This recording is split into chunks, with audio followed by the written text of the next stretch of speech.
All right, so today I will be converting this over from that to this, and also I'm also gonna integrate a remote start alarm in it, so that way it's all in one. So I'm gonna actually do a breakdown of the car, showing me putting this in, because I've had some people ask about kill souls. So now the people that ask for this vehicle, their dreams gonna come true, because I'm gonna show it bit for bit. Try to anyway, because I mean I got other stuff going, but I try to do as much as I can of a breakdown to make it easy for somebody that wants to do a conversion to their vehicle on making it a push button start. So to get this apart, screw here, screw there, take that off, take this off, and there's, I believe I'm saying 1 or 2 screws here. And once you take that off, you got a screw here, and then we start it and turn it, have a screw here and a screw there. So that's how you take the dash part. Screw, screw, take this off, screw, pull it off, screw, turn the wheel after you start the car, screw, turn it that way, screw. All right, so you can talk. I've already said something, so I think I'm talking to myself.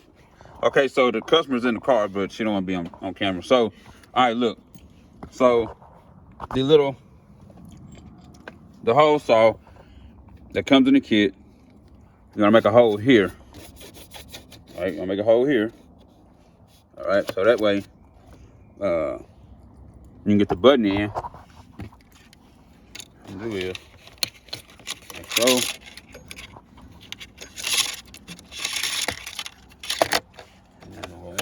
Yeah. There it is. All right. So you're probably thinking, why can't I put the button here?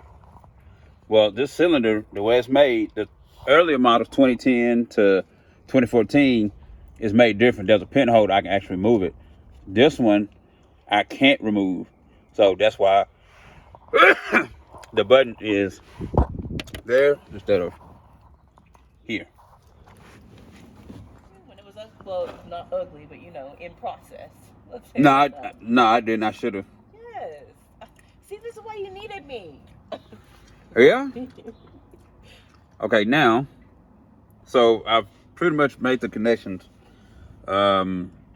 Now in the description, I will have it to where the wires and everything will be listed. So the lock and unlock is in this harness here. If you look at the fuse box, got the harness over here. That's where the lock and unlock is. Your ignition harness, as you can see, is unplugged, and we're going to actually show this thing operating. The ignition harness here is out. You cannot have that left in there because it'll still be giving it feed. And you know, Kias, you don't want somebody just coming in here trying to take something and start it up, which they won't be able to. But okay, there's the brain. That's everything itself. The actual ignition harness is here. And again, I will label what wire go to what, because it would have been too much for me to go wire for wire, and it just would have been too much. Now here, where your turn signal in the headlight is, now this wire right here, it's a pink wire. That's for your parking light if you decide to hook up a remote starter to it as well. And this right here, all right, is where the horn is at. So again, if you're doing just a basic alarm or remote start alarm, you'll have to hook that up and that up. Just doing the push button start itself, it's just really this harness here, and the brake switch, which is, let me see, right there, there's a gray wire that's there. So from the push start, it's an orange wire that would go to the gray wire at the brake switch, which is this guy right here. So you just reach around, take one hand, I got the camera, so take one hand, hit the clamp, other hand, pull it out. Easy access. So now, hit it once. Just like the push start, just your radio. Again, everything else comes on. No brake button. You hit the brake, hold it to the start. All right. Everything comes on. All right.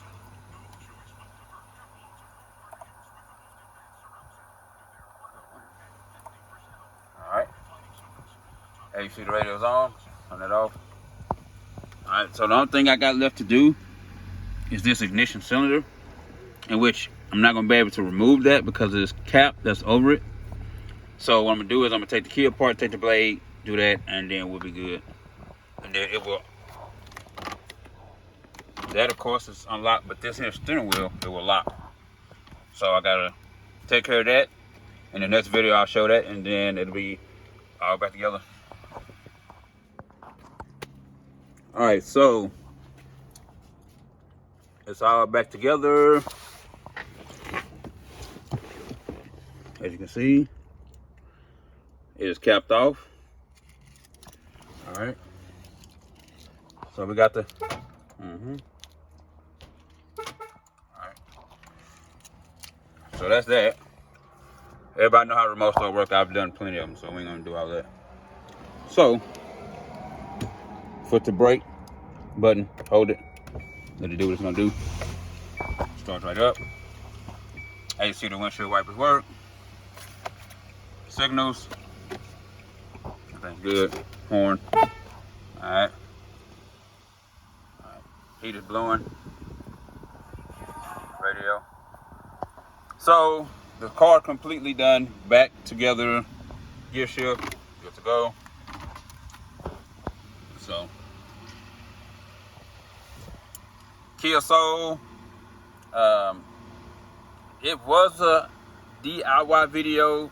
I just have to go into further explanation, you know, if you have any questions. Now what I did do with here, I did end up breaking the actual key blade and put it in here and turn the ignition so it unlocked this right here. Usually I just take the whole cylinder out, but this vehicle has the Kia's interlock on the actual ignition. So at the bottom you would put a take like a pin or something. There's a pinhole, you turn it and it will come out. Well, they have a interlock on it to where you can't get to that. So if you take this apart and you see like this big thing around the cylinder, that's what that is, the interlock. So you have to break the key blade, put it in, turn it, and of course you're not gonna have any power to the ignition because the ignition harness is unplugged. So Kia Soul push button start, you can do it yourself. Again, I would list what all wires go to what from the push start to the ignition and to the brake. So that's that.